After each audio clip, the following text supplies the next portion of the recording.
As you can see, the seat is in quite bad shape and the cover needs to be replaced.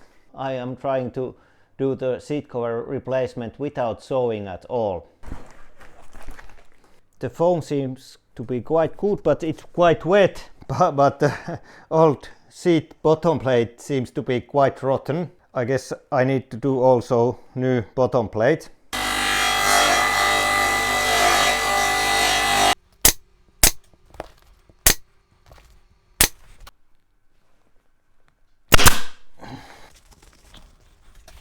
Yeah, I guess that's good enough for me.